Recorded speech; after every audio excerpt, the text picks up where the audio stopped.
Imagine que são 6 horas da tarde de uma sexta-feira comum. Você está voltando do trabalho, cansado, pensando no final de semana que está chegando. De repente, tudo escurece. As luzes da rua se apagam. Os semáforos deixam de funcionar. As lojas ficam completamente no escuro. Você olha ao redor e percebe que não é só o seu bairro, é a cidade inteira.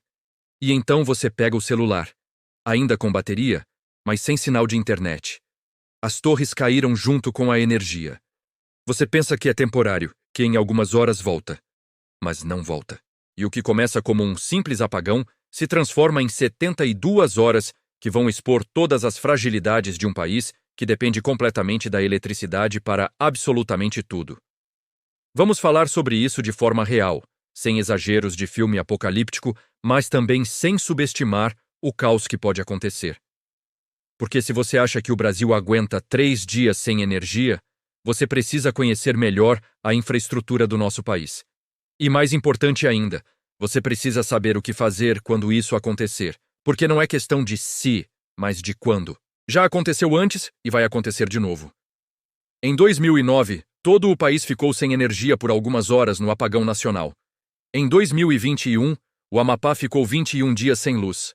Em 2023, Santa Catarina teve apagões que duraram mais de 48 horas. E em 2024, São Paulo teve quedas repetidas de energia que afetaram milhões de pessoas. Então, quando eu falo de 72 horas sem energia, não estou falando de ficção científica. Estou falando de algo que pode acontecer com você amanhã. Vamos começar pela primeira hora. Todo mundo acha que é temporário. Você está em casa, a luz apaga.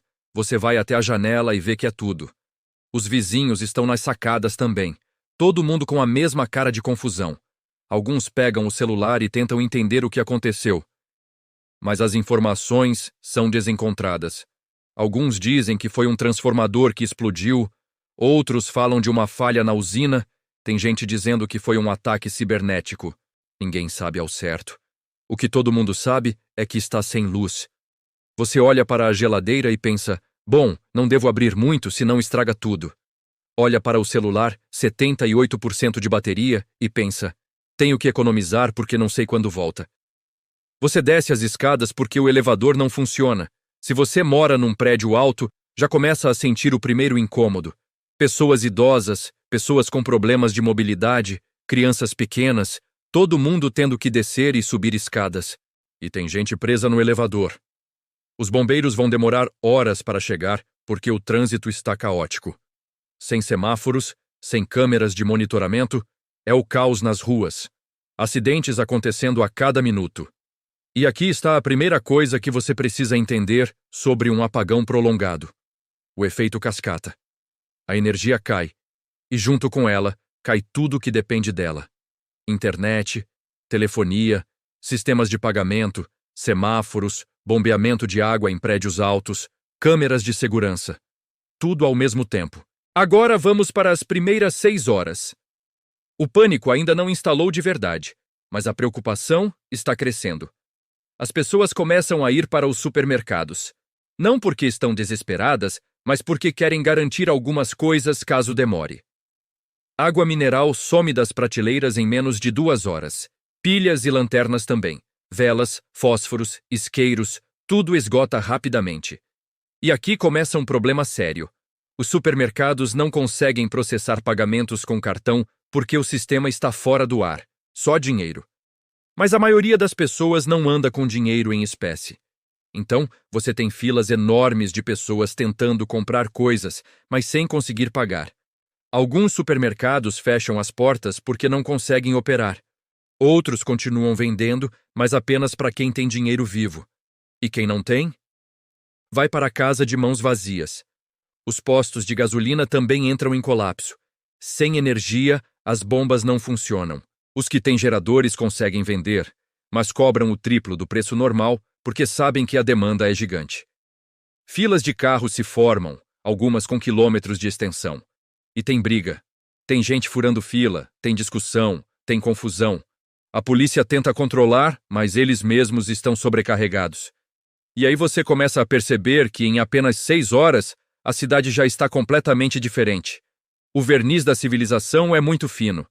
Chegamos nas 12 horas, metade do primeiro dia.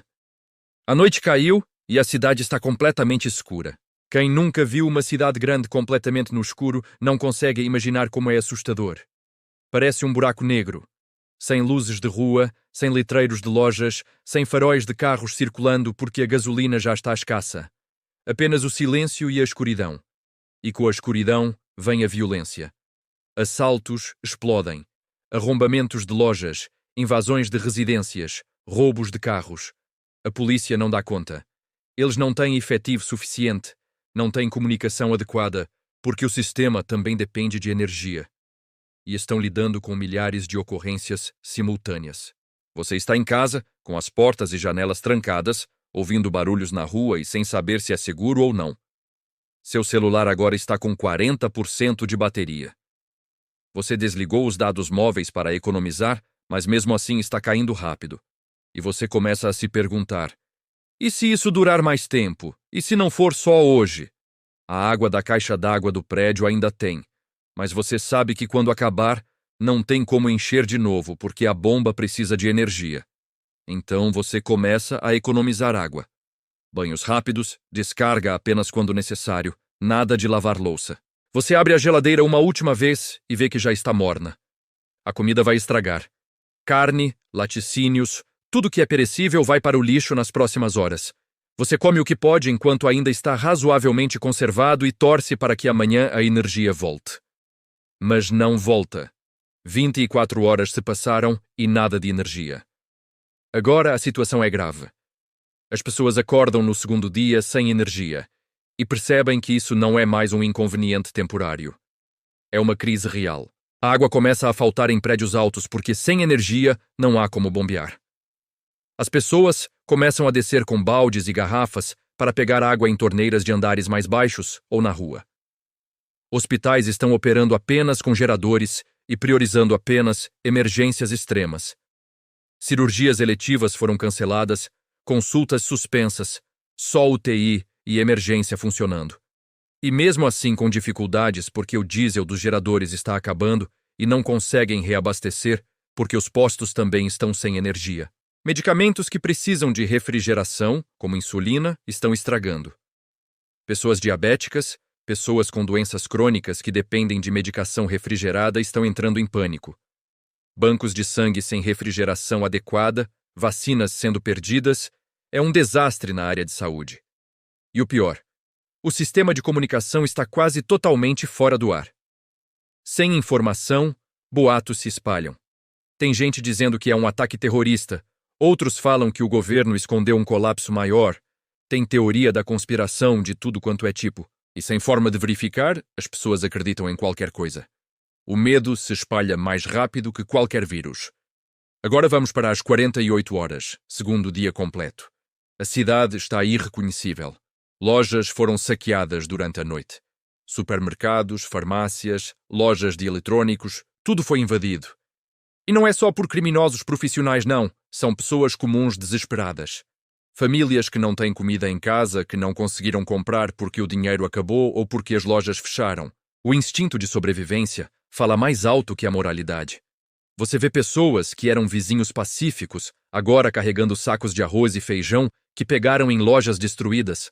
E você, que se preparou minimamente, está em casa com sua água, sua comida não perecível, suas lanternas funcionando. Mas agora tem outro problema: segurança. Porque as pessoas percebem que alguns têm recursos e outros não. E quem não tem começa a procurar quem tem. Você ouve batidas na porta. São vizinhos pedindo água, comida, ajuda. E você quer ajudar, mas sabe que se der para todos, não vai sobrar para você. É uma escolha impossível. Você ajuda e coloca sua família em risco, ou você nega e vira o egoísta do prédio? Não existe resposta certa aqui. É a dura realidade de uma crise prolongada. Recursos são limitados e decisões difíceis precisam ser tomadas. E enquanto você lida com isso, a cidade lá fora está em guerra. Gangues aproveitando o caos para tomar território, confrontos com a polícia, pessoas armadas protegendo suas casas e comércios. É o faroeste urbano. E o governo? O governo está tentando, mas é insuficiente. Eles mandam caminhões-pipa para distribuir água, mandam cestas básicas para pontos de distribuição, mas é uma gota no oceano. São milhões de pessoas precisando de ajuda e alguns milhares de funcionários tentando dar conta. Filas enormes se formam. Pessoas passam o dia inteiro esperando por água potável, por comida, por informação. E muitas voltam para casa de mãos vazias porque acabou antes de chegar a vez delas. Terceiro dia. 72 horas sem energia. A situação atingiu um ponto crítico. A infraestrutura da cidade colapsou completamente. O lixo não está sendo coletado há 3 dias e está acumulando nas ruas. Com o calor, começa a atrair ratos, baratas, urubus. O cheiro é insuportável. Esgoto começando a vazar em alguns pontos porque as estações de tratamento não estão funcionando adequadamente. Doenças começam a se espalhar. Diarreia, infecções, problemas respiratórios. E os hospitais já não conseguem atender. Prontos-socorros lotados, pessoas sendo atendidas nos corredores, falta de medicamentos básicos, falta de material de primeiros socorros. A taxa de mortalidade dispara, não só por violência, mas por falta de atendimento médico adequado. Idosos com problemas cardíacos que não conseguem tomar seus remédios refrigerados morrem em casa. Diabéticos entram em coma. Crianças desidratam porque não têm água limpa suficiente. É uma tragédia humanitária dentro de uma cidade brasileira comum. E tudo isso em apenas 3 dias. 72 horas, menos de uma semana. Esse é o tempo que leva para uma cidade moderna se transformar em caos completo quando a energia some. E a pergunta que fica é: e se não voltar no terceiro dia? E se forem 4 dias? Uma semana? 2 semanas? O que acontece com uma população que não está preparada? A resposta é simples e brutal: colapso total. Porque a nossa sociedade foi construída em cima de uma base extremamente frágil. Dependemos de energia elétrica para absolutamente tudo. Água, comida, comunicação, saúde, segurança, transporte, tudo depende de eletricidade. E quando ela some, tudo desmorona junto. Não é alarmismo, é realidade. Aconteceu no Amapá, pode acontecer em qualquer lugar. E a maioria das pessoas não está nem um pouco preparada.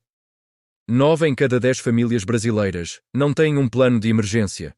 Não têm água estocada para 3 dias. Não têm comida não perecível suficiente. Não têm lanternas que funcionam. Não têm um plano de comunicação com a família, caso os celulares fiquem sem bateria. Não têm dinheiro em espécie guardado. Não têm absolutamente nada.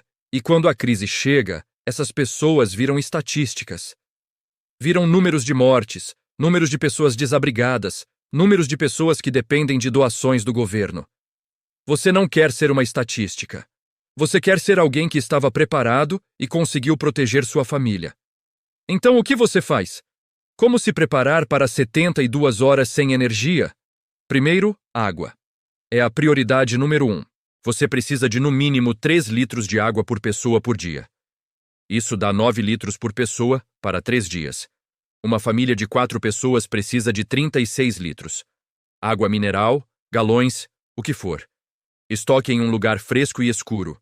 Segundo, comida não perecível. Enlatados, arroz, feijão, macarrão, biscoitos, barras de cereal, qualquer coisa que não precise de geladeira e dure bastante tempo. Calcule 3 refeições por dia por pessoa por 3 dias no mínimo. Terceiro, iluminação. Lanternas LED, velas, fósforos, isqueiros, pilhas extras. Não conte só com a lanterna do celular porque a bateria vai acabar e você vai precisar do celular para emergências. Quarto, dinheiro em espécie. Pelo menos R$ 500 em notas pequenas guardadas em casa. Em uma crise, cartão não funciona. Só papel moeda. Quinto, comunicação. Um rádio a pilha para saber o que está acontecendo. Celular com power bank carregado. E o mais importante de tudo, um plano familiar. Todos da família precisam saber o que fazer, onde se encontrar se estiverem separados. Como se comunicar se não tiver telefone, isso pode salvar vidas. Mas preparação não é só ter coisas estocadas. É também ter o mindset certo. Entender que em uma crise você não pode contar com ninguém além de você mesmo. O governo vai tentar ajudar, mas não vai conseguir atender todo mundo. Os vizinhos vão estar lidando com seus próprios problemas. Você é o único responsável pela sua segurança e da sua família. E isso significa tomar decisões difíceis. Significa saber quando ajudar e quando priorizar os seus. Significa estar preparado para proteger seus recursos, se necessário. Não estou falando de virar um louco armado entrincheirado em casa, estou falando de ter consciência situacional e saber que recursos limitados exigem escolhas difíceis. E quanto mais preparado você estiver, menos difíceis essas escolhas serão, porque você terá margem de manobra. Você pode ajudar seus vizinhos porque tem o suficiente. Você pode tomar decisões racionais porque não está em pânico. 72 horas sem energia. 3 dias. Parece pouco, mas é o suficiente para mostrar quem estava preparado e quem não estava. É o suficiente para separar quem vai sobreviver confortavelmente de quem vai passar necessidade. É o suficiente para mostrar que a civilização moderna é muito mais frágil do que a gente imagina. E a boa notícia é que você pode se preparar. Não custa caro, não é complicado. Só precisa de um pouco de planejamento e ação. Comece hoje. Não espere o apagão acontecer para perceber que você não está pronto. Porque quando acontecer, vai ser tarde demais. As lojas já vão estar vazias, o caos já vai estar instalado e você vai estar improvisando em vez de executando um plano. E em uma crise, improvisar é o caminho mais rápido para o fracasso. Preparação é sobre ter controle em meio ao caos. É sobre ser a pessoa calma quando todo mundo está em pânico. É sobre proteger quem você ama quando tudo ao redor está desmoronando. E tudo começa com um primeiro passo simples: reconhecer que isso pode acontecer com você e decidir fazer algo a respeito. O Brasil já passou por apagões antes e vai passar de novo. A pergunta não é se, é quando. E quando chegar a sua vez, você vai estar preparado ou vai estar improvisando? A escolha é sua, mas escolha agora, porque amanhã pode ser tarde demais.